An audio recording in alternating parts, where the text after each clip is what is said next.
하나님 말씀 신약성경 마가복음 11장 12절부터 25절입니다.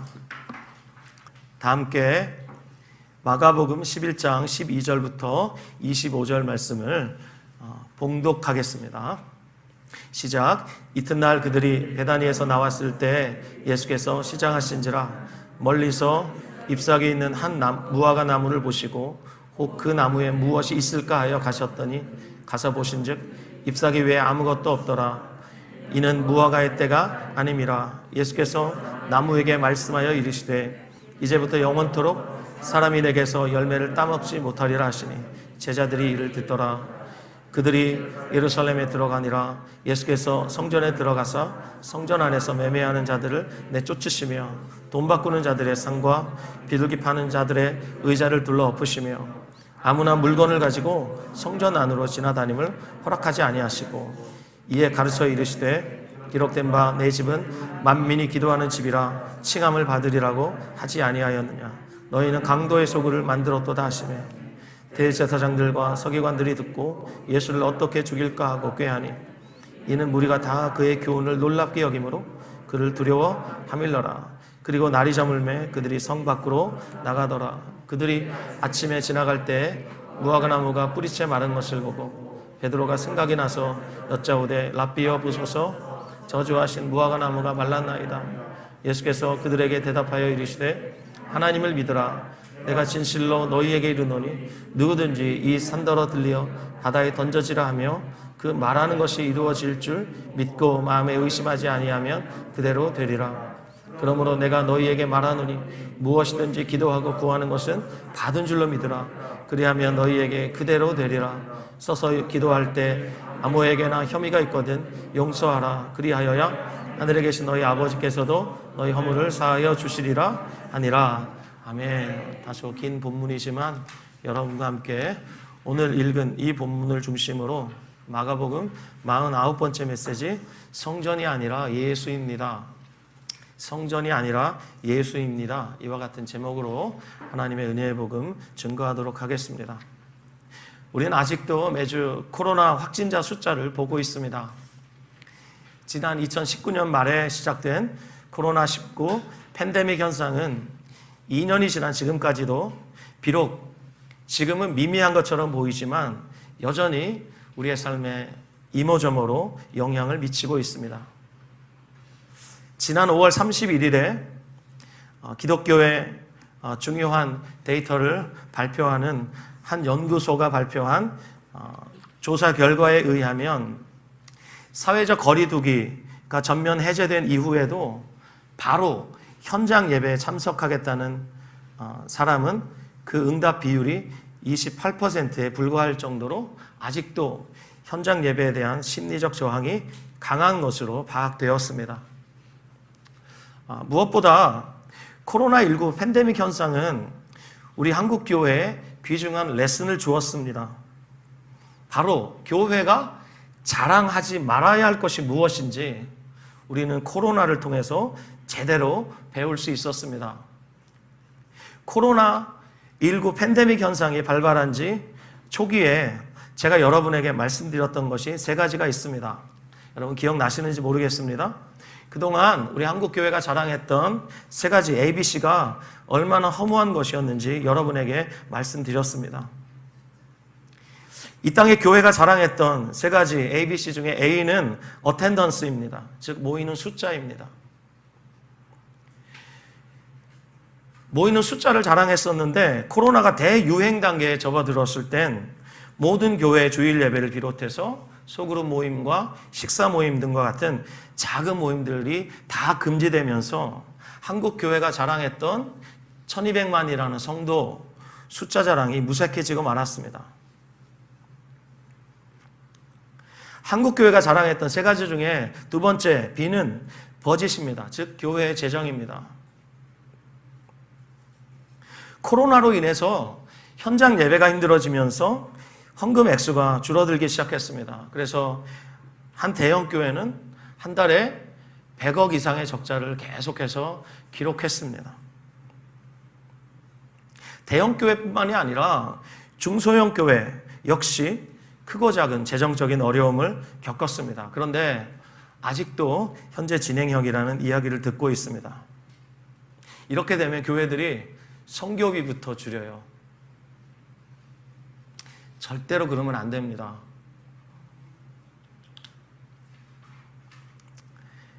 세 번째, 한국교회가 그동안 자랑했던 C, 그것은 여러분이 아시듯이 construction, 건물입니다.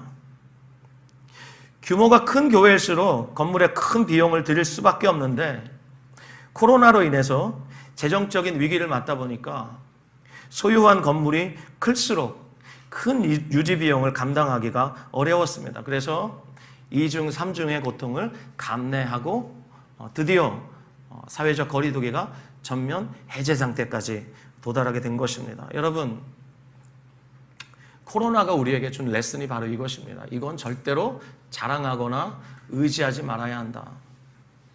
우리 인생도 마찬가지입니다. 이런 헛된 자랑을 우리 인생에서 우리가 버려야 하겠습니다. 그렇다면 교회의 자랑이 무엇이어야 합니까? 바울 사도의 고백을 한번 여러분 들어보시기 바랍니다. 갈라디아서 6장 14절에 그러나 내게는 우리 주 예수 그리스도의 십자가 외에 결코 자랑할 것이 없으니 그리스도로 말미암아 세상이 나를 대하여 십자가에 못 박히고 내가 또한 세상을 대하여 그러하니라. 혹시 아직도 여러분 세상에서 1%가 되기 위해서 성공하기 위해서 분투하시는 분이 계십니까? 그렇다면 여러분은 십자가의 복음을 무엇으로 받았습니까? 생명으로 받았습니까? 아니면 철학으로 받았습니까? 관념으로 받았습니까? 그냥 외칠 수 있는 구호로 받았습니까? 생명으로 받았기를 바랍니다.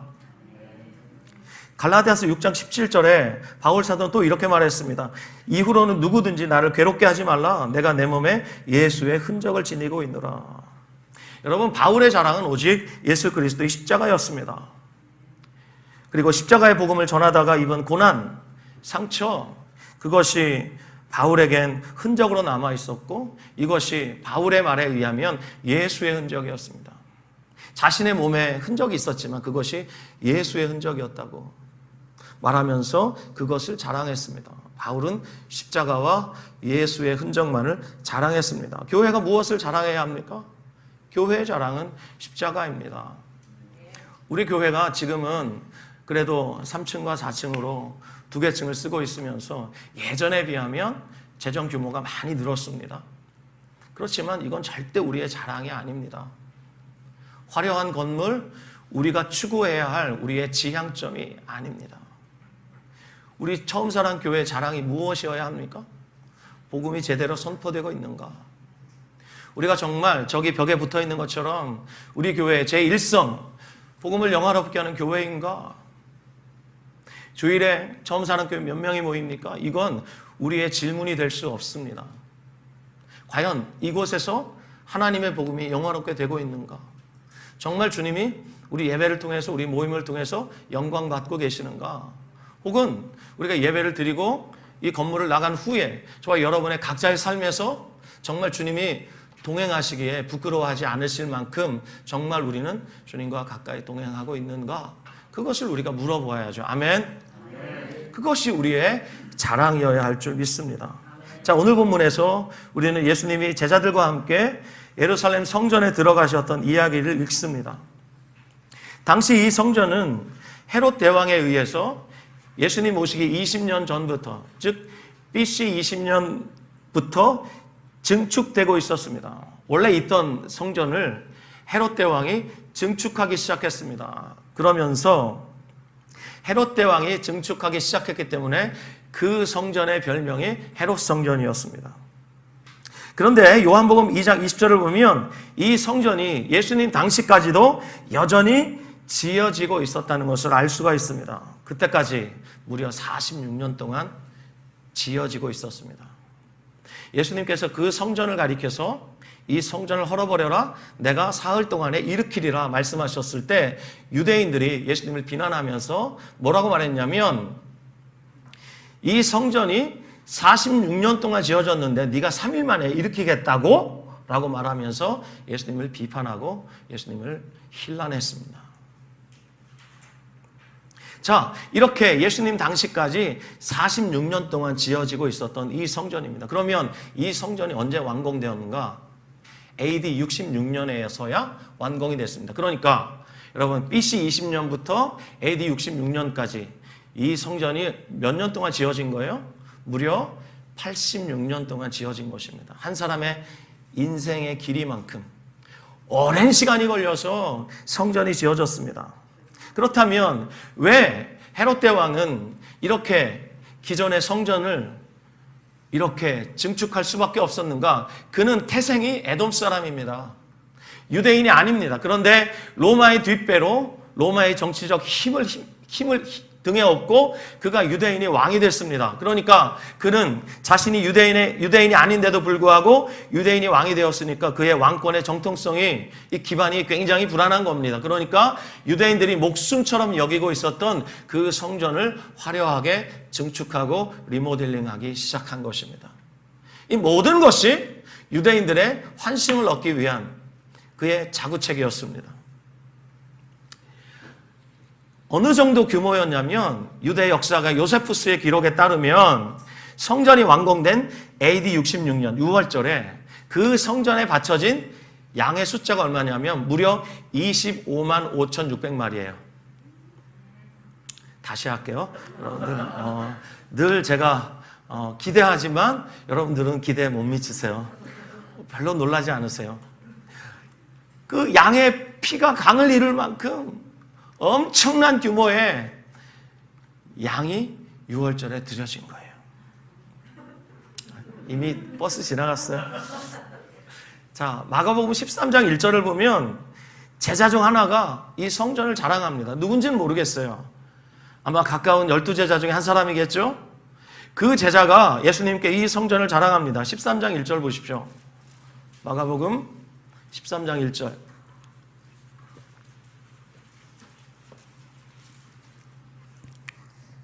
같이 읽을까요? 시작. 예수께서 성전에서 나가실 때 제자 중 하나가 이르되 선생님이여 보소서 이 돌들이 어떠하며 이 건물들이 어떠하니까. 예, 제가 세 번역으로 읽어드릴게요.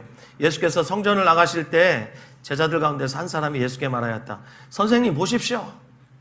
얼마나 굉장한 돌들입니까? 얼마나 굉장한 건물입니까? 그때 예수님이 13장 2절로 대답하시죠. 여러분 예수님은 찬물 쫙의 은사를 갖고 계십니다. 찬물을 뿌리시는데 소방수의 은사를 갖고 계시는데 한번 보십시오. 제자들의 마음을 그냥 돌처럼 굳혀버리십니다. 자, 13장 2절 시작.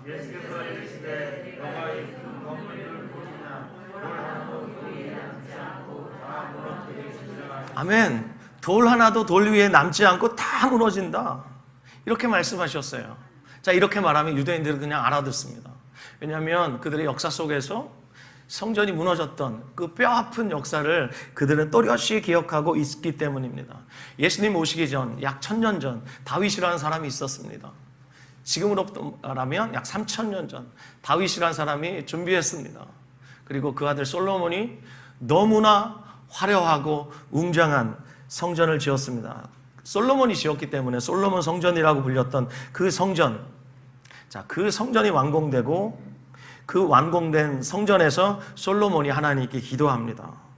자, 기도를 마치자마자 놀라운 일이 벌어졌습니다. 솔로몬의 성전에 하나님의 영광이 임하였습니다. 역대하 7장 1절부터 3절 말씀 제가 봉독하겠습니다. 솔로몬이 기도를 마침에 불이 하늘에서부터 내려와서 그 번제물과 제물들을 사르고 여호와의 영광이 그 성전에 가득하니 여호와의 영광이 여호와의 전에 가득함으로 제사장들이 여호와의 전으로 능히 들어가지 못하였고 이스라엘 모든 자손은 불이 내리는 것과 여호와의 영광이 성전 위에 있는 것을 보고 돌을 깐 땅에 엎드려 경배하며 여호와께 감사하여 이르되 선하시도다 그의 인자하심이 영원하도다 하니라. 자, 불이 하늘에서 떨어졌어요. 모든 사람들이 깜짝 놀랐죠. 그리고 하나님의 영광이 성전에 가득했다고 그럽니다. 아마 거기에 하나님의 임재가 임하면 늘 함께하던 그 구름이 그 성전에 가득했을 거예요. 그것을 보고 제사장들이 감히 성전에 들어가지 못하고 하나님의 영광에 압도되기 시작했습니다. 네, 하나님 백성이 어떻게 했죠? 땅에 납작 엎드렸습니다. 그래서 경배했습니다. 여러분, 우리는 지금 이 의자에 앉아서 예배드리잖아요. 그렇죠? 네. 그 기도원이나 이런 데 가면 아직도 마룻바닥이 있어요. 근데 마룻바닥에서 정말 우리가 무릎을 꿇고 하나님께 기도를 한다거나 찬송을 한다거나 그리고 하나님을 정말 머리를 땅에 대고 마룻바닥에 무릎을 꿇고 한번 경배하고 나면 정말 와, 내가 주님을 경배했구나, 예배했구나, 그런 느낌이 팍팍 들어요. 그러니까 무슬림들이 그렇게 하지 않습니까? 하루에 5번씩 양탄자를 깔고 메카를 향하여 하루에 5번씩 절을 해요. 제가 이집트에 갔을 때 길거리 지나다니는 사람들을 유심히 봤어요. 그랬더니 사람들 중에 이 이마에 시커멓게 멍이 들어있는 사람들이 심심치 않게 발견되는 거예요. 그래서 너무 궁금했어요. 그래서 그 중에 한 사람을 잡고 제가 물어봤어요. 당신 왜 이마에 이렇게 멍이 들어있냐 그랬더니 자기는 하루에 5번씩 알라에게 이 이마를 대고 땅에다가 절을 한대요. 근데 우리는 지금 앉았다가 그냥 예배드리고 여기서 기도하고 말씀 듣고 또 소그룹하고 또 앉은 채로 밥 먹고 이러고 가잖아요. 근데 만약에 우리도 이렇게 했으면 어떨까라는 생각이 이 본문을 제가 준비하다가 그런 생각이 들었어요. 이거 다 치워버리고 여기 그냥 양탄자 깔고 아니면 레드카펫 깔고 여기 우리가 방석 갖다 놓고 앉아서 찬양인도자 나와서 주님을 예배합시다. 그럼 여러분 전부 이렇게 머리를 땅에 대고 이렇게 정말 실제로 그렇게 주님을 예배한다면 이 예배실 나갈 때는 우리의 마음속에 오늘 정말 주님을 경배한 것 같아, 이런 느낌이 들지 않겠습니까? 네. 만약에 하나님의 영광이 우리를 압도하면 시키지 않아도 그 누구라도 하나님 앞에 납작 엎드리게 됩니다. 할렐루야. 아니면 마음을 그냥 바닥으로 떨어뜨릴 수밖에 없어요. 하나님 앞에서 나는 정말 아무것도 아니지.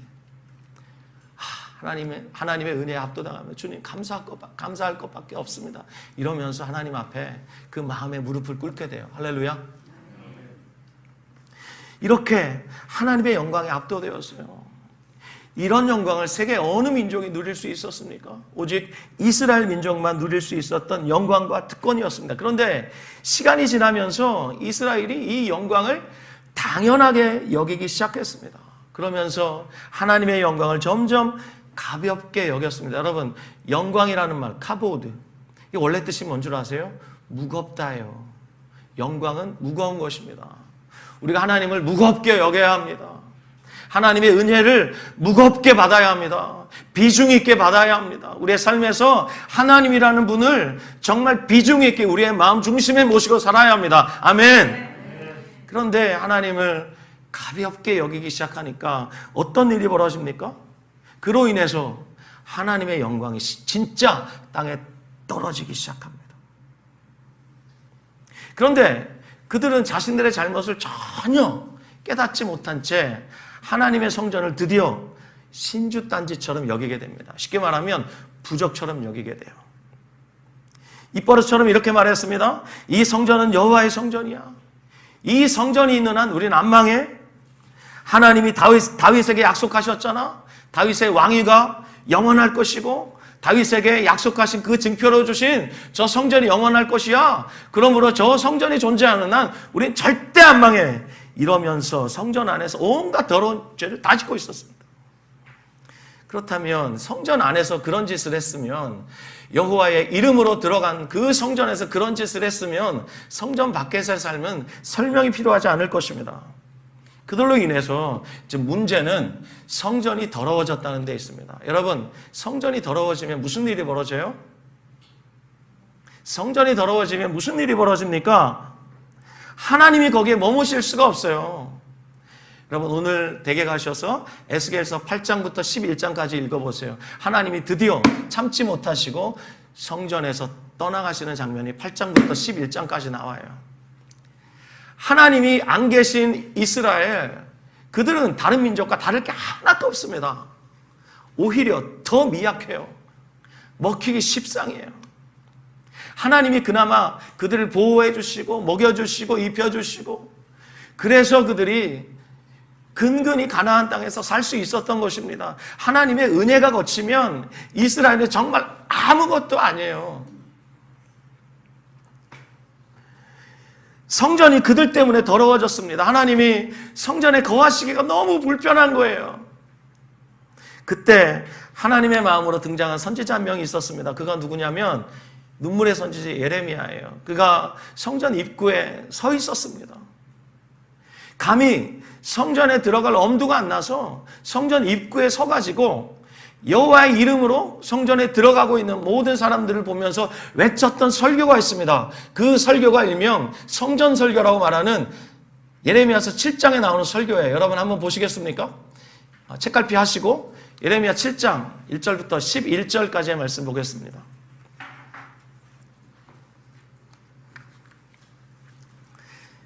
예레미야서 7장 1절부터 11절입니다.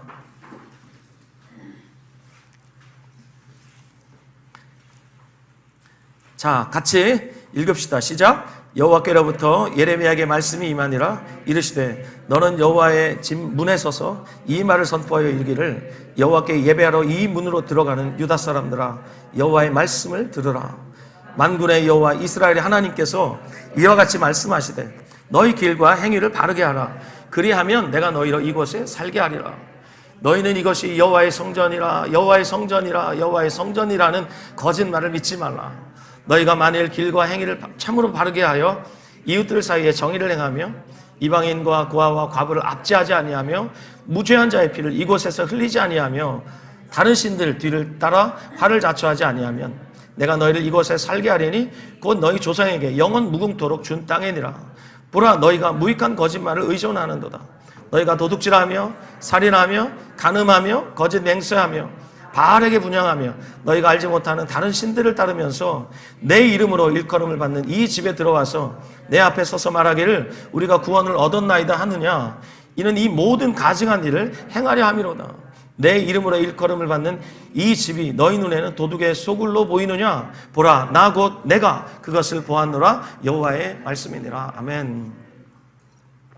하나님이 보시니까 여호와의 성전이라 여호와의 성전이라 여호와의 성전이라 라고 말하면서 하나님의 성전을 지금 드나드는 이 사람들 하나님의 눈에 보시기에는 전부 도둑놈들이었어요. 그들의 입으로는 여호와의 성전이라 여호와의 성전이라 여호와의 성전이라 그러면서 여호와의 이름을 들먹이고 있었지만 실제로 그들은 다른 신들을 따르고 있었어요. 그러면서 그들이 뭐라고 그래요? 우리가 구원을 얻었나이다. 요즘으로 말하면 모태신앙인데 전혀 믿지는 않고 나는 구원받았습니다. 이상한 구원의 확신을 가지고 예배당을 드나드는 사람들의 이야기일지도 몰라요. 이 이야기는 아주 오래된 이야기입니다. 그때나 지금이나 여전히 이런 현상은 반복되고 있습니다. 자, 거기에서 무슨 일이 벌어집니까? 성전 안에서 무죄한 자의 피가 흐릅니다. 그리고 그들은 삶에서 하나님이 원하시는 인자와 자비, 그리고 공의, 정의, 긍휼 이런 것들 전혀 행하지 않습니다. 아니, 행할 수 없는 존재들이에요. 그 마음이 화인 맞았기 때문에 여러분 이런 일들을 계속 반복하잖아요. 그럼 어떻게 된 줄 아세요? 내가 뭐가 잘못됐는지 전혀 인식하지 못해요. 그러면서 멸망당하는 거예요.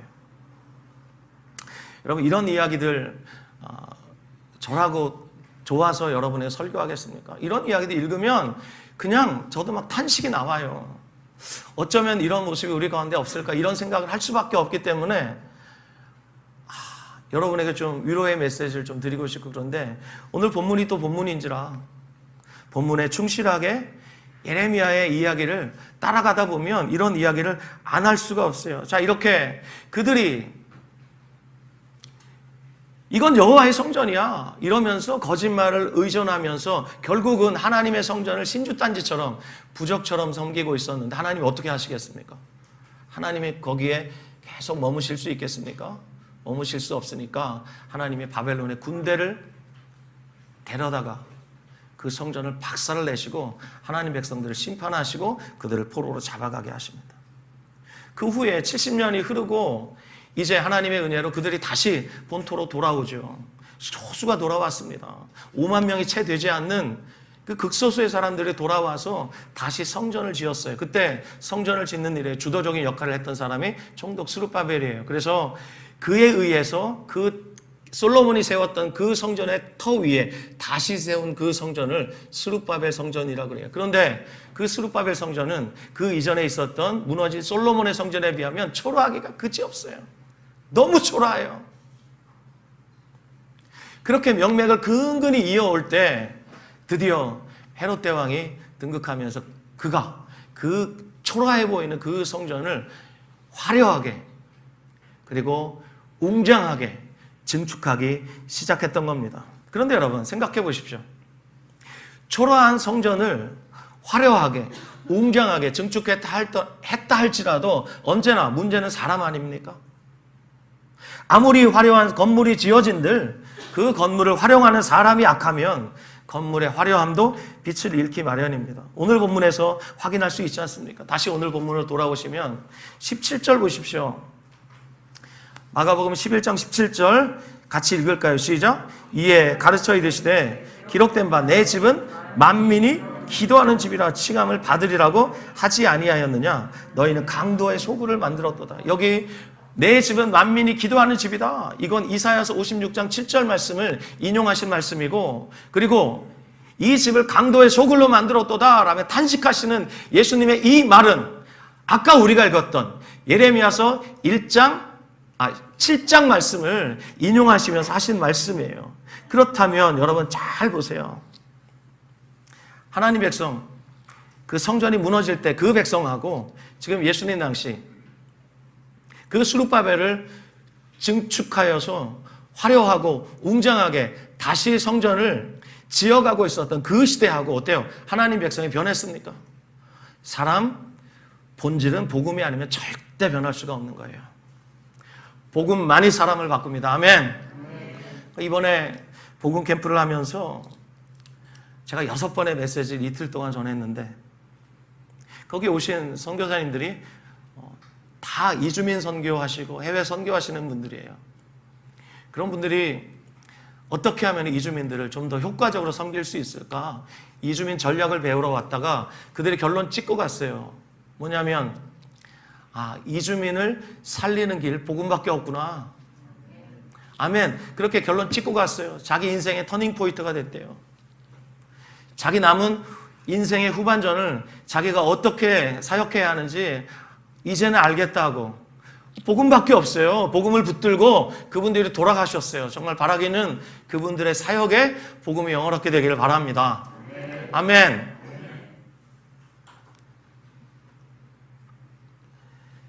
변하지 않는 그들에게 주님께서 탄식하시면서 말씀하신 거예요. 그러면서 15절, 16절 주님 이렇게 하세요. 15절, 16절 같이 한번 읽을까요? 시작. 그들이 예루살렘에 들어가니라. 예수께서 성전에 들어가서 성전 안에서 매매하는 자들을 내쫓으시며 돈 바꾸는 자들의 상과 비둘기 파는 자들의 의자를 둘러 엎으시며 아무나 물건을 가지고 성전 안으로 지나다님을 허락하지 아니하시고. 여러분, 이 헤롯 대왕이 증축한 이 성전 당시에 4구역으로 되어 있었습니다. 4구역. 그 중에 첫 번째 구역이 가장 규모가 커요. 4구역 중에 첫 번째 구역 바로 이방인의 뜰입니다. 그러니까 이방인이라 할지라도 이방인의 뜰까지는 들어갈 수 있어요. 그 경계를 넘어가면 돌로 때려 죽이거든요. 이방인의 뜰까지는 이 유대인들도 허락해 줬어요. 왜냐? 이사야서 56장 7절 말씀을 알고 있었거든요. 이사야서 56장 7절 말씀 뭐라고 말씀하시냐면 내 집은 만민이 기도하는 집이다. 이사야서 56장에 보면 하나님의 구원에서 제외된 사람들이 나와요. 고자가 나와요. 그리고 이방인이 나와요.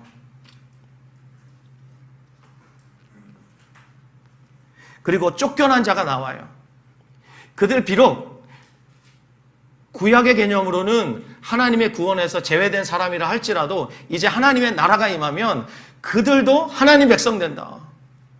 그래서 하나님의 성전에 이게 이방인의 뜰이 이렇게 반영이 된 거예요. 그런데 이 규모가 어느 정도냐면 길이가 450m, 너비가 295m예요. 굉장히 넓죠. 그렇죠?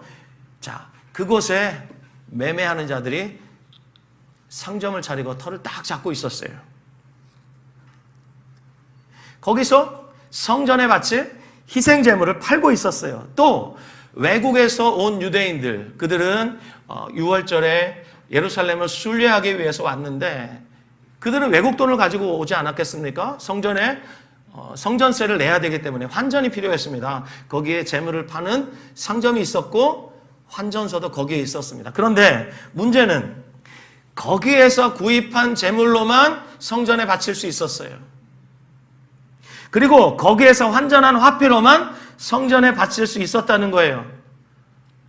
근데 문제는 그 모든 상점들과 환전소를 누가 쥐고 있었냐? 당시 대제사장들과 서기관들과 사두개인들 같은 이 종교 권력자들이 그 상점들과 환전소를 직영으로 운영하면서 막대한 폭리를 취하고 있었어요. 양 한 마리에 10만 원짜리를 100만 원에 판다든지, 그리고 환율을 엄청나게 조작해가지고 폭리를 취하고 있었어요. 그 돈이 누구의 주머니로 다 들어갑니까? 종교 권력자들의 주머니로 다 들어가는 것입니다. 철밥통이에요, 완전히. 그래서 예수님이 그들을 향해서 뭐라고 말씀하십니까? 저것들 도둑놈들이다. 이방인들이 와서 하나님을 예배해야 될 그곳을 이 도둑놈들이 도둑의 소굴로 다 만들어 놓은 거예요.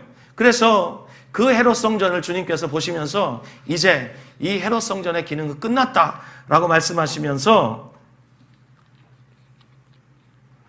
헤롯 성전의 그 예배의 기능을 주님께서 끝내셨어요. 여러분, 오늘 본문을 보시면 이 성전의 이야기 앞뒤로 무화과 나무 이야기가 나오죠. 그렇죠? 예수님이 무화과를 저주하시죠? 그랬더니 무화과 나무가 저주받아서 뿌리까지 바싹 말라버리죠. 그렇죠, 여러분? 예. 더 이상 열매를 맺지 못한 이 무화과를 주님이 저주하시는데, 그렇다면 예수님이 열매 맺지 못하는 이 무화과를 저주하셨는데, 그렇다면 예수님이 무엇을 궁극적으로 저주하기 위하셨어요? 성전을 저주하시기 위해서 무화과를 저주하신 겁니다. 특별히 16절 말씀 보십시오.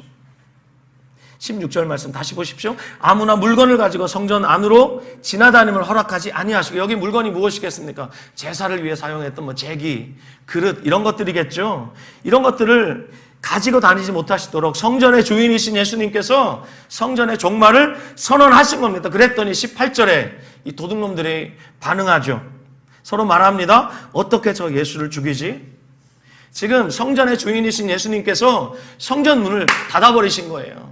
성전의 기능에 종말을 선언하신 거예요. 그랬더니 거기서 가짜 주인 노릇하고 있었던 그들이, 그 도둑놈들이 진짜 주인이신 예수님을 어떻게 하면 죽이지? 하면서 서로 모의하기 시작했어요. 그런데 한편으론 많은 사람들이 예수님을 따르니까 예수님을 두려워하면서도 예수님을 죽일 기회만 노리고 있었습니다.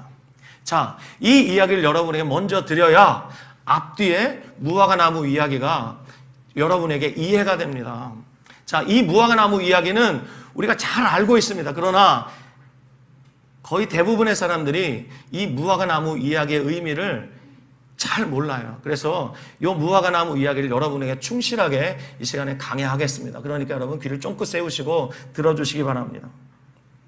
자, 예수님께서 예루살렘 성에 입성하신 이야기 우리가 지난주에 살펴보았죠. 입성하신 이후에 성전 한번 삥 둘러보시고 아무 일도 안 하시고 베다니로 가셨어요. 베다니 나사로의 집에 가셔서 주무셨어요. 그리고 우리 성경에 나와 있지 않지만 아침 일찍 나오셨을 거예요. 왜냐? 베다니 나사로의 집이 그렇게 부유하지가 않습니다. 가난합니다. 여러분 아시죠? 예수님의 일행들이 어떤 별명을 갖고 있었어요? 술꾼, 먹꾼. 한번 드시기 시작하면 우리 제자들 말이에요. 끝을 보죠. 고기 잡던 분들이라 허기가 지면 이성을 잃어버리시는 분들이라 아무튼 한번 먹으면 요 목구멍에 찰 때까지 드시는 분들이에요. 그렇죠? 예, 안 차면 안 일어나시는 분들이에요. 근데 그분들이 정말 전심으로 한번 목구멍까지 찰 때까지 드시기 시작하면 나사로의 집에 한 달 아마 양식이 거덜날 겁니다. 그래서 예수님이 자고 있는 제자들을 억지로 깨워가지고 눈 비비면서 데리고 나오신 거예요. 따라 나오면서 얼마나 불평했겠습니까? 풀풀거리면서 먹을 것도 안 주고 말이야. 예수님 너무하시오 너무하시오 그러면서 예수님 따라가지 않았겠어요? 근데 오늘 보면서 뭐라 그래요? 예수님도 시장하셨어요. 예수님도 시장하셨어요. 시장하신 예수님이 멀리서 잎사귀 있는 한 무화과 나무를 보셔요. 보시고 자 본문 보십시오. 거기에 무엇인가 있을까요? 가까이 가십니다. 그렇지만 잎사귀만 무성하고 아무것도 없습니다. 자, 이 무화과 나무는 잎이 나오기 전에 팥김이라고 하는 무화과 봉오리가 열린다 그래요. 설익은 무화과 나무예요. 한마디로 말해서 이게 열리는데 설이 걷지만 가난한 소작농들이나 나그네들이나 먹을 것이 없는 사람들이 무화과 이파리가 열린 것을 보면 거기에 팥김이라는 설익은 무화과가 있다는 걸 알아요. 가서 그거 따먹는 거예요. 예수님도 그걸 기대하고 가셨어요. 그런데 그 무화과는 지금 마땅히 있어야 할 그 팥김이 없는 거예요. 그것조차 없는 거예요. 그래서 예수님이 그 무화과를 저주하시며 심판하신 거예요. 여러분 찾지 않겠습니다. 예레미야서 8장 13절 말씀하면 여호와의 말씀이니라 내가 그들을 진멸하리니 포도나무에 포도가 없을 것이며 무화과나무에 무화과가 없을 것이며 그 잎사귀가 마를 것이라 내가 그들에게 준 것이 없어지리라 하셨나니. 지금 예수님께서 마땅히 있어야 할 그 설익은 무화과도 없는 그 무화과 나무를 향해서 저주하셨는데 이 저주는 결국은 성전을 향한 하나님의 저주와 심판을 향하고 있습니다. 여러분 무화과 나무에 열매가 없었던 것처럼 지금 예루살렘 성전 그 화려하고 웅장한 그 성전에 무엇이 없었습니까? 하나님의 임재가 없었습니다. 겉은 화려하지만 그 속은 하나님의 임재로 압도당해야 할 사람들이 전혀 그런 것을 느끼지 못한 채 하나님 임재 없는 껍데기밖에 없는 그 성전을 드나들면서 하나님을 섬긴다고 말하고 있었습니다. 그래서 하나님이 그 옛날 그 솔로몬의 성전을 바벨론 군대에 의해서 무너지게 허락하셨던 것처럼 이제 이 성전이 AD 66년에 완공이 되지만 그로부터 4년만 지나면 이 성전이 이번에는 로마 제국의 군대 타이터스에 의해서 처참하게 무너집니다. 이 헤롯 성전이 완공되고 당할 그 심판과 저주를 이제 본문 20절 이하부터 예수님이 저주받은 무화과가 뿌리째 마른 이야기로 말씀하시죠. 한번 보십시오 여러분. 20절 이하에 저주받은 무화과 나무가 뿌리째 말랐습니다. 베드로가 그것을 보고 뭐라고 말합니까? 보십시오 주님, 저주하신 무화과 나무가 말랐습니다. 여러분 같으면 뭐라고 말씀하시겠어요? 여러분 만약에 여기 화분 하나를 저주했어요. 근데 다음 주에 왔는데 화분에 있던 그 식물이 죽어버렸어요. 그 사람들이 지난주에 당신이 저주한 저 식물이 죽어버렸습니다. 그러면 여러분은 뭐라고 그랬어요? 내 능력 봤지? 이렇게 말할 거란 말이에요. 보통 사람들이. 자, 그런 것을 예수님의 능력을 잘 알고 있었던 베드로가 그런 거예요. 주님, 역시 주님이세요. 주님이 저주하셨더니 신기하게도 저주를 받아서 뿌리까지 바짝 말랐네요. 이렇게 말한 거예요. 주님께 확인시켜 드리는 거예요. 주님 이미 다 알고 계시는데. 그때 주님 뭐라고 말씀하세요? 하나님을 믿으라. 여러분, 왜 갑자기 베드로의 말에 보십시오 주님, 무화과 나무가 뿌리까지 바짝 말랐습니다. 그때 왜 주님께서 하나님을 믿으라 이렇게 말씀하셨습니까? 주님 이렇게 말씀하시는 거예요. 솔로몬 성전이 왜 무너졌는지 너 알고 있지? 유대인들아, 솔로몬의 성전이 왜 무너졌는지 너희는 알고 있지? 라고 말씀하시고 싶으셨던 거예요. 그때도 성전을 도둑의 소굴로 만들었는데 1000년이 지난 지금까지도 도무지 변하지 않는 하나님 백성을 향해서 탄식하시면서 이제 너희가 의지할 대상은 그 건물 성전이 아니라 바로 너희 앞에 있는 나 예수다 이렇게 말하는 거예요. 아멘. 그래서 오늘 설교의 제목이 성전이 아니라 예수입니다. 입니다. 요한복음 2장을 한번 보실까요? 요한복음 2장.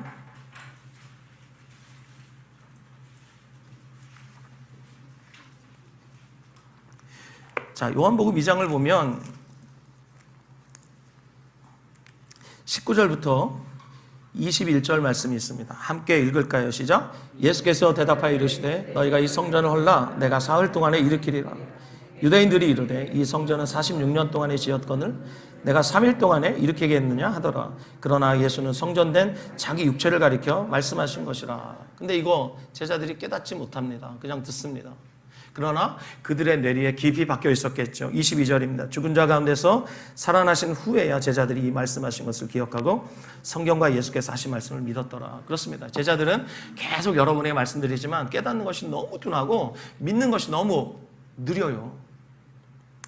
자, 예수님이 부활하시고 승천하셔서 하나님 보좌 우편에 앉으셔서 성령을 보내셔야만 제자들이 깨닫는 것이 많았어요.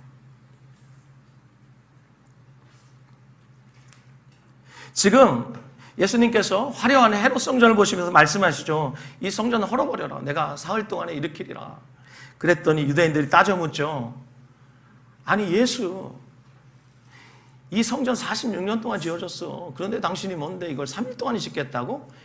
여러분 46년하고 3일은요 비교가 안 되는 기간이잖아요. 그런데 그들은 예수님이 하신 말씀의 의미를 전혀 깨닫지 못했습니다. 예수님이 말씀하신 것은 성전된 자기 육체를 가리켜 말씀하신 것입니다. 자, 여러분 지난주에 저는 예루살렘에 입성하시는 예수님의 이야기를 여러분과 주목하면서 나누어 보았습니다. 이제 곧 예수님께서 마가복음에서 11장부터 16장까지 나오는 이 기록을 우리가 주목해서 볼 텐데 예수님은 이제 십자가에서 그 몸이 찢기시고 장사되시고 3일 만에 부활하실 겁니다.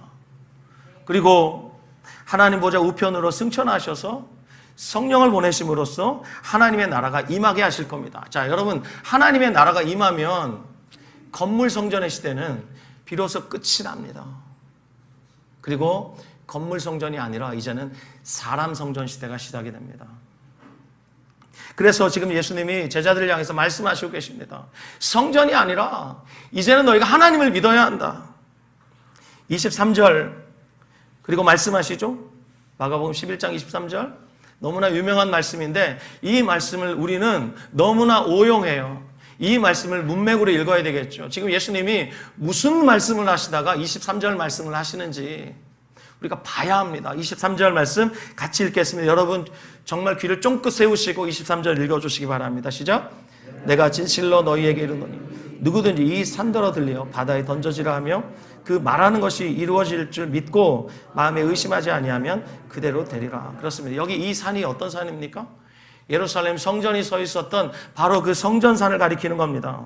여러분 성전산이 통째로 바다에 던져진다는 거 이게 무슨 말이에요? 성전이 심판받는다는 말이에요. 성전이 심판받아서 없어진다.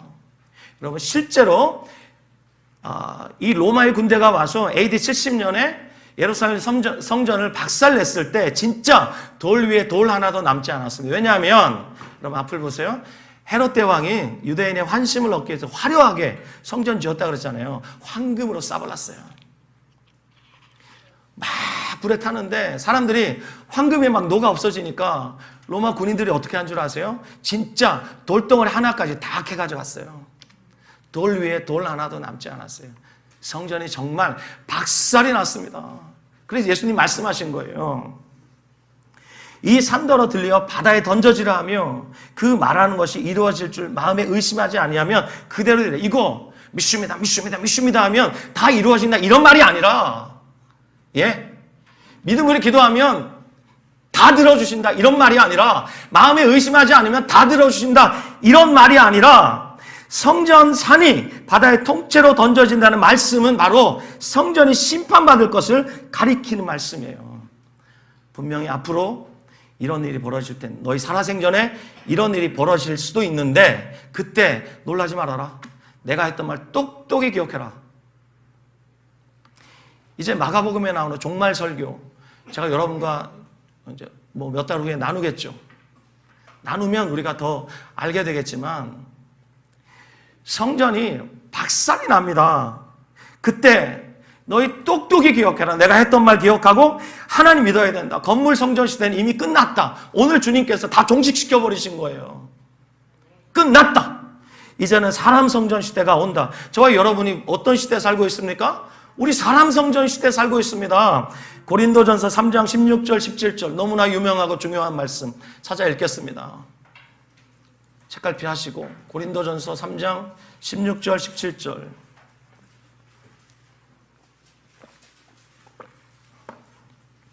시작. 너희가 하나님의 성전인 것과 하나님의 성령이 너희 안에 계시는 것을 알지 못하느냐? 누구든지 하나님의 성전을 더럽히면 하나님이 그 사람을 멸하시리라. 하나님의 성전은 거룩하니 너희도 그러하니라. 그렇습니다.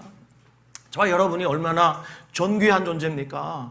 얼마나 영광스러운 존재예요. 우리가 그리스도인이 됐다는 게 바로 이런 겁니다. 저와 여러분이 얼마나 가치 있는 존재인지 말로 다 할 수 없어요. 한번 따라 하셔요. 나는 천하보다 귀하다. 아멘. 옆에 있는 분들에게 말해주세요. 당신은 천하보다 귀한 존재예요. 아멘. 아멘. 네. 저와 여러분이 사람 성전이에요. 하나님의 성령이 우리 안에 계세요. 그렇다면 우리가 어떻게 살아야 할까? 하나님의 성전을 더럽히면 안 된다. 성전은 거룩하니 너희도 그러하니라. 우리가 거룩하대요. 우리의 됨됨이 자체가 거룩한 것이 아니라 우리 안에 성령이 거하시기 때문에 하나님이 우리 가운데 계시기 때문에 우리가 거룩하대요. 아멘. 네.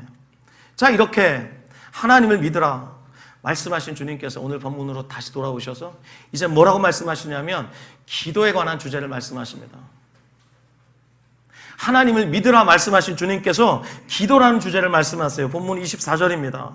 마가복음 11장 24절 시작. 그러므로 내가 너희에게 말하노니 무엇이든지 기도하고 구하는 것은 받은 줄로 믿으라. 그리하면 너희에게 그대로 되리라. 여러분, 이게 무슨 말이에요? 구약시대에는 성전 안에서 기도했어요. 그렇죠? 성전 안에 갈 수 없었던 사람은 성전을 바라보면서 기도했어요. 다니엘이 바벨론에서 하루 3번 예루살렘을 향하여 창을 열고 하나님께 간절히 기도했어요. 그러나 건물 성전의 시대가 끝나고 사람 성전의 시대가 되면 더 이상 눈에 보이는 성전이 없어도 하나님 백성 어떻게 기도하라는 거예요? 믿음으로 기도하라는 거예요. 아멘. 그래서 하나님을 믿으라 말씀하시고 곧바로 기도의 주제를 말씀하고 있는 거예요. 하나님을 믿음으로 성전에 들어가지 않았는데 하나님이 내 기도 받으실까? 그런 염려하지 말고, 내가 성전을 향하여 기도하지 않았는데 하나님이 내 기도를 들으실까? 하나님이 나를 주목하실까? 그런 생각하지 말고 믿음으로 기도하라는 거예요. 그러면 받을 것이다. 이것이 이 약속이 너무나 확실하기 때문에 받을 줄로가 아니라 받은 줄로 믿으라. 이미 손에 쥔 것으로 여기라고 주님 말씀하실 만큼 내 이름으로 이제는 기도하면 성전에 들어가서 기도하든지 성전을 바라보면서 기도하는 것, 그거 상관하지 말고 이제 성전이 없어지니까 어떻게 기도하라고요? 믿음으로 기도하라고. 믿음으로. 할렐루야. 그래서 주님이 요한복음 16장 23절 24절에서 이렇게 말씀하셔서 제가 읽어드릴게요. 그날에는 너희가 아무것도 내게 묻지 아니하리라. 내가 진실로 진실로 너희에게 이르노니 너희가 무엇이든지 아버지께 구하는 것을 내 이름으로 주시리라. 지금까지는 너희가 내 이름으로 아무것도 구하지 아니하였으나 구하라. 그리하면 받으리니 너희 기쁨이 충만하리라. 아멘. 따라합시다. 하나님의 약속은 그리스도 안에서 얼마든지 예가 됩니다. 아멘. 하나님의 약속은 그리스도 안에서 예스. 아멘. 그리스도의 피로 결제 끝났어요. 하나님의 약속은 그리스도의 피로 결제 끝났어요. 그러므로 그 약속은 우리가 그리스도의 이름으로 하나님 앞에 나아가서 그 약속 의지하고 믿음으로 기도하면 하나님의 모든 좋은 것이 하나님의 백성에게 허락된다는 것이에요. 아멘. 여러분이 하나 물어보겠습니다. 이런 얘기를 듣고 또 막 세속적으로 달려가실 분들이 계실까 봐. 예수님 약속하셨죠? 내가 너희 안에 거하고 내 말이 너희 안에 거하면 너희가 원하는 대로 구하라. 그리하면 이루리라. 그럼 여러분에게 묻겠습니다. 여러분이 주님 안에 있고 주님 말씀이 여러분의 안에 있으면 여러분이 무엇을 구하시겠습니까? 하나님 로또 당첨되게 이런 거 구하겠어요? 그렇죠. 제 말 알아먹습니까, 여러분? 그래요. 우리가 주 안에 있고 주님이 우리 안에 계시고 주의 말씀이 우리 안에 있을 때 우리가 무엇을 구하게 될까? 하나님이 우리의 마음 중심에서 주인으로 통치하고 계실 때 도대체 우리가 무엇을 구하게 될까? 세속적인 욕망이 아니라 거룩한 열망을 가지고 하나님께 구하지 않겠어요? 아멘이죠? 예. 그렇기 때문에 기도하면 다 된다. 이런 저급한 말이 한국 기독교를 얼마나 저급하게 만들었는지 모르겠어요. 저 여러분들은 그렇지 않기를 바랍니다. 자, 기도라는 주제를 말씀하신 다음에 예수님 마지막으로 용서라는 주제를 말씀하세요. 그렇다면 여러분, 오늘 본문 마지막 25절 보십시오. 마가복음 11장 25절.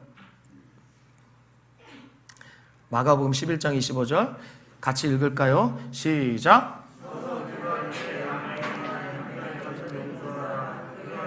하늘에 계신 너희 아버지께서도 너희 허물을 사하여 주시리라 하시니라. 아멘. 그렇습니다. 그렇다면 기도는 누가 할 수 있는 것입니까?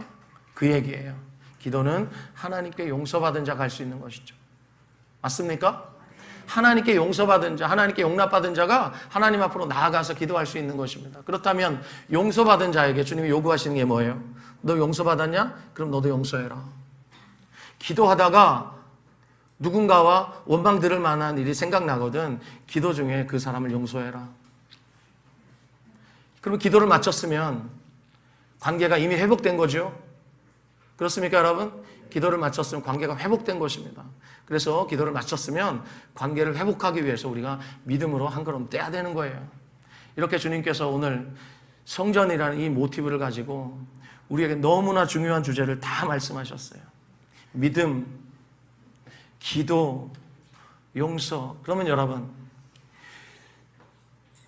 우리가 하나님의 성전이고 그렇다면 이 기도와 믿음과 용서라는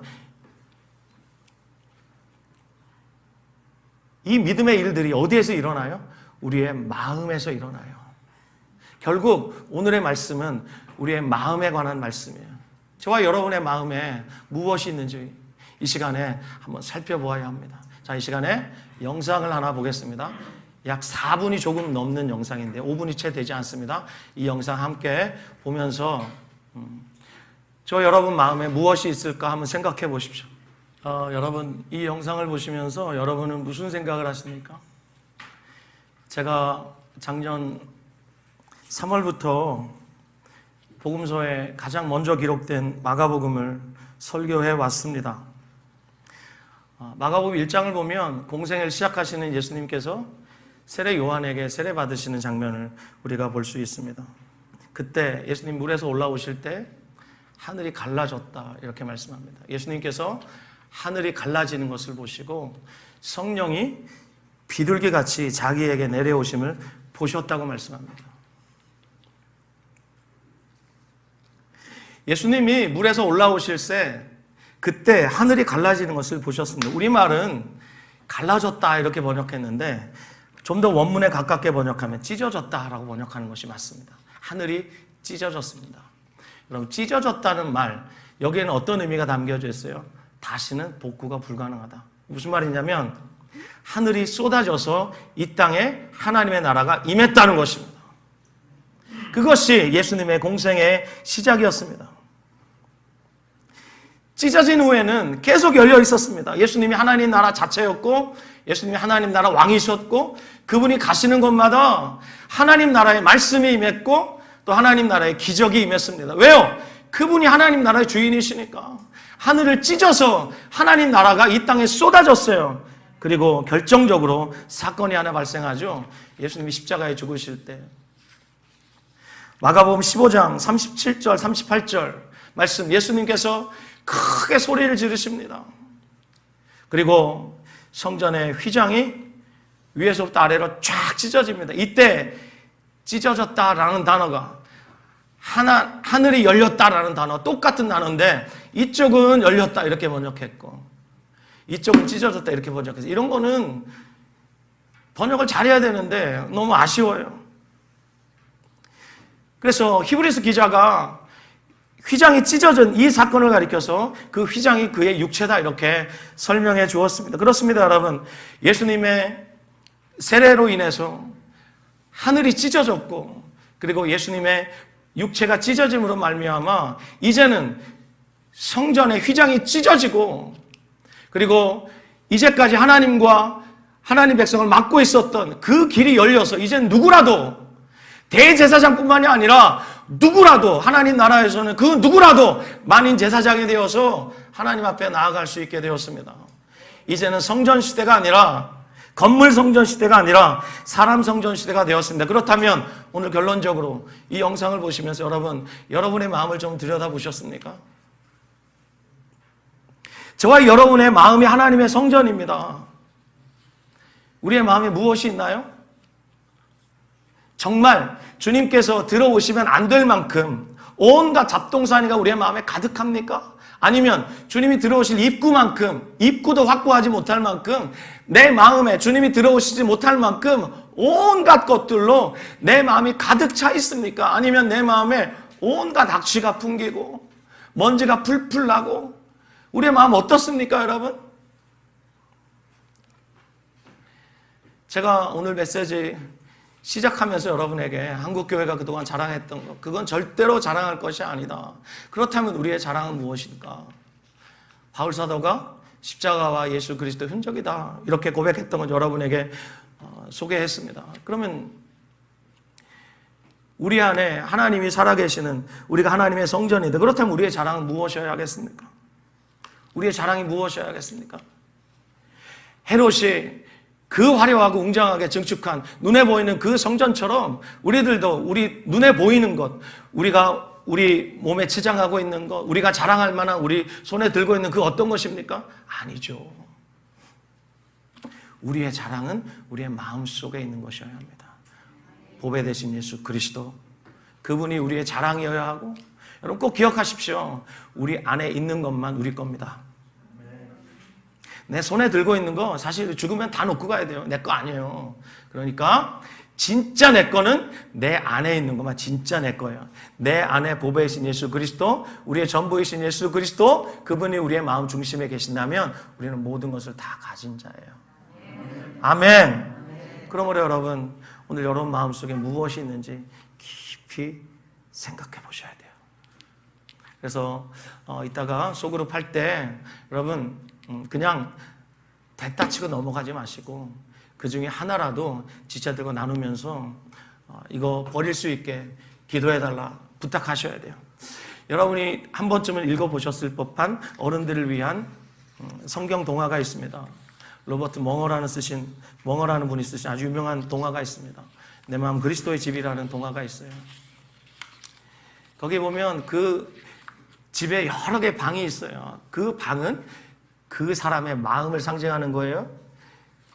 어느 날 예수님이 그 집에 들어오시죠. 오셔서 여러 방들을 정리해 주세요. 네가 이 방을 나에게 열어주면 내가 정리해 줄게. 그래서 그 소설 속의 인물이 예수님께 자기 방 하나하나를 다 열어줘요. 자기 서재, 자기 주방, 자기 작업실, 그리고 자기가 쉴 때 쓰는 공간, 뭐 이런 여러 가지 방들을 다 열어서 예수님께 정리해 주세요. 이렇게 부탁을 해요. 그런데 그 계단을 올라가는 그 계단 밑에 있는 그 다락방 있죠. 거기는 절대 안 된다는 거예요. 여기는 절대로 예수님께 보여드릴 수 없다는 거예요. 근데 주님 요구하세요. 네가 열면 내가 청소해 줄게. 내가 다 정리해 줄게. 근데 안 열어요. 그러다가 이 사람의 심경의 변화가 일어나죠. 그래서 어떻게 합니까? 놀라지 마십시오. 그 방을 열어주는 수준을 넘어서 아예 그 집의 명의를 주님께로 이전해버려요. 할렐루야. 저와 여러분의 마음은 누구 겁니까? 내 마음이니까 내 마음대로지. 아니요. 저와 여러분의 마음은 우리의 마음을 창조하신 우리 주님의 것입니다. 아멘. 우리 주인이신 주님께서 우리의 마음을 당신의 것 삼으시고 우리의 마음 중심에 와 계십니다. 이걸 구원이라고 해요. 우리가 구원받았다면 우리의 마음의 중심에 누가 계시는 것입니까? 예수님이 계시는 것이고 우리의 마음의 주인이 누구입니까? 예수님입니다. 그러므로 예수님이 열어 보여달라고 말씀하시면 열어서 보여드려야 돼요. 그래야 예수님이 하셔야, 주님이 하셔야 우리의 마음이 정리가 됩니다. 그렇지 않으면 아까 보셨듯이 우리의 마음에 온통 쓰레기 가득해요. 그럼 여러분 마음에 정말 주님이 들어오셔도 괜찮겠습니까? 우리가 올해 주님과 동행하고 또 주님 말씀을 따라 우리 순종하여 행동하자. 이것이 올해 우리 교회의 캐치프레이즈인데 정말 주님과 동행하려면 어떻게 해야 돼요? 우리의 마음이 주님께로 다 열려야 돼요. 정말 우리 마음이 주님이 거하실 수 있을 만큼 정결해야 돼요. 저희 집에 이제 가끔 놀러 오시는 분들이 하는 말이 있어요. 목사님 방이 또 바뀌었네요. 이렇게 말해요. 제가 리모델링을 계속 한다는 얘기는 아니고요. 제 방의 구조를 제가 철마다 한 번씩 이렇게 바꿔요. 왜 제가 그렇게 하냐면 어제도 제가 설교를 준비하면서 도저히 제 소재를 꼴을 두고 보지를 못하겠어요. 그래서 책장을 한쪽으로 다 몰고 거기다가 책을 제자리에 다 갖다 꽂았어요. 그 비포, 애프터 여러분 찍어서 보여드리려고 그랬는데 너무 쪽팔려서 제가 보여드리지 못하겠고요. 비포가 뭐냐면 제 주변에 책이 제가 서서 가면 제 가슴팍까지 책이 이렇게 쌓여 있었습니다. 그걸 보면서 제가 이런 생각을 했어요. 저게 지금 내 마음이구나 이런 생각을 했어요. 가정주부들은 정리되지 않은 주방 보면서 뭘 느끼세요? 누가 좀 정리 좀 해줬으면 좋겠는데. 이게 아니라 그게 여러분의 마음 상태입니다.